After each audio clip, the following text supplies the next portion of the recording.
Okay guys, so I'm here to preview some more NFL playoffs, and right now I'm here to preview the Indianapolis Colts versus the New England Patriots.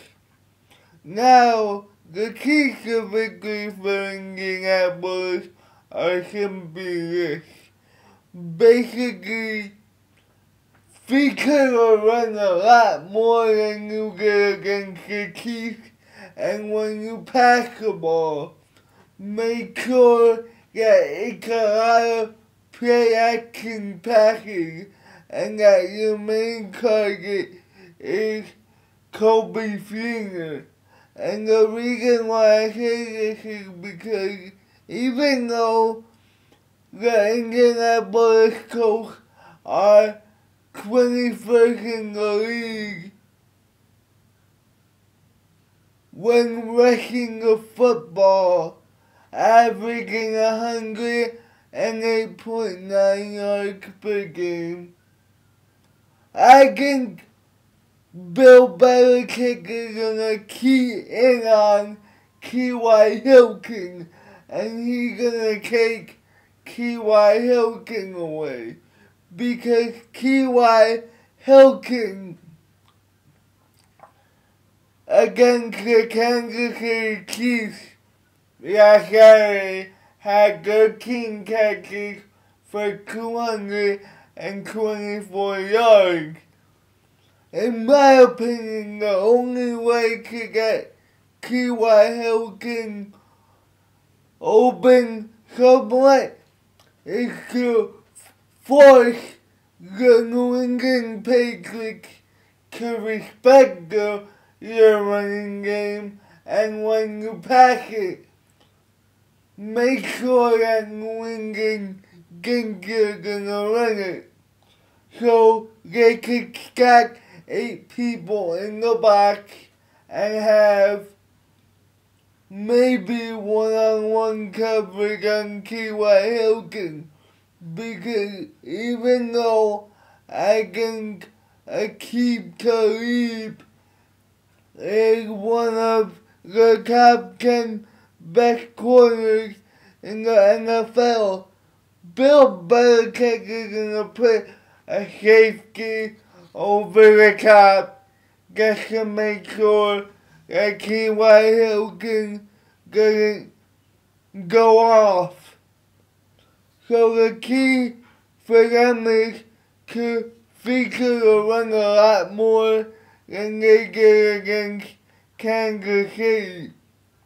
Against Kansas City, they only ran it 19 times for 100 yards and 1 touchdown.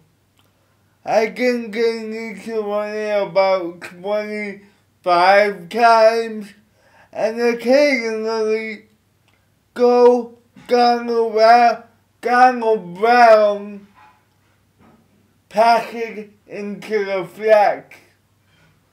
Now, of course we know Andrew Luck, when the moment arises, he's gonna be good, and I have no doubt that he's gonna perform, but they need to run the football in order to win this game and in order to open up the rest of the offense. Now, like I say, when they do pass the ball early in the game, they should feature in on Kobe Senior. Because the New England Patriots lost another linebacker in Brandon Spike due to a knee injury. He got for the playoffs, so you know the linebacking core for the New England Patriots is weak at best. Their best linebacker left on the defensive side of the ball is arguably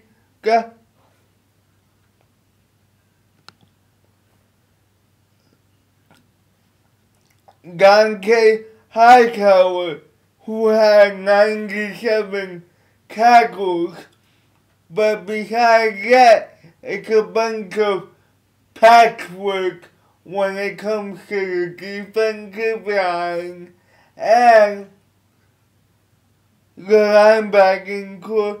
So I think it's important to run the ball and feature Kobe Finger in the play-action pass. Now, before I end with the Colts, I'm just gonna give you Kobe Finger's numbers. During the game against Kansas City, he had 5 receptions for 46 yards. And then for the season, he had 52 receptions for 608 yards and 4 touchdowns. Don't be surprised if he gets 10 or 15 targets just because Andrew Luck is smart enough to realize that the New England Patriots linebacking core is decimated.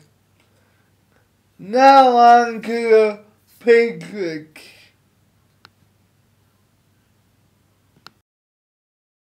The keys to victory for the Patriots are basically to run the balanced offense. The Patriots this year are in the top 10 in both passing yards and rushing yards. The Patriots are 9th in rushing yards, averaging 129.1 yards per game. They basically have a 2-back system that they share the load with, and Stephen Willie and Garrett Blunt. But not far behind is the passing yard either. The New England Patriots are 10th in passing yards, averaging 255.4 yards per game. And we know that Tom Brady has had to spread the ball around a lot this year.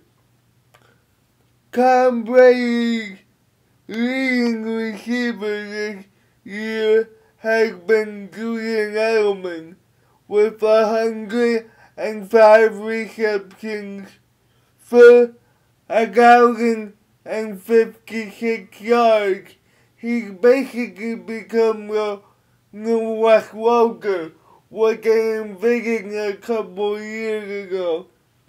But in this game, I predict Tom Brady is gonna throw it and call some run plays equally, because if you take a look at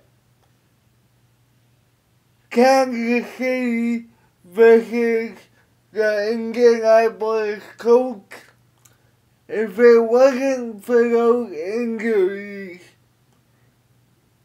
Kansas City would have won that game because they had their way with the Colts defense. Kansas City threw for 400 yards. No, 378, sorry. Alex Smith threw for 4 touchdowns and 0 interceptions. And that's Alex Smith. Imagine what Tom Brady can do to them, who's a more accurate passer and knows where to throw the ball at what time. The Kansas City Chiefs also ran the ball 32 times for 150 yards. The leading rusher was Caden Davis after Jamal Charles went down with a concussion. Caden Davis had 18 carries for 67 yards. So I think Tom Brady gonna realize that he can exploit that defense on both the passing game and the running game. Lastly, the Indianapolis Colts are 26 in the league against the run. They allow 125.1 yards per game and they're 13th against the pass, allowing 231 yards per game. So like I said, I expect Tom Brady to realize that he could both run the ball and pass the ball. Ultimately, I think the New England Patriots will feature a heavy dose of running in the early drives to make Indianapolis stack 8 people in the box, and then I think Tom Brady will pick them apart. Before I give my prediction, Tom Brady this year has a completion percentage of 60.5. He has gone for 4,343 yards with 25 touchdowns and 11 interceptions. Ultimately, I'm picking New England just because I don't like what I saw from the Indianapolis Colts defense last Saturday. I think Tom Brady is gonna feature the run early and then throw some play action passes to Daniel Amendola and to Julian Edelman to open things up, and I think he could pick them apart even worse than Alex Smith will. It won't be the deep passing game, it will be the dink and dunk passing game, because the New England Patriots haven't had that consistent deep threat all this year. So ultimately I think New England wins this game and advances to the AFC Championship game. That's it for right now, guys. Peace.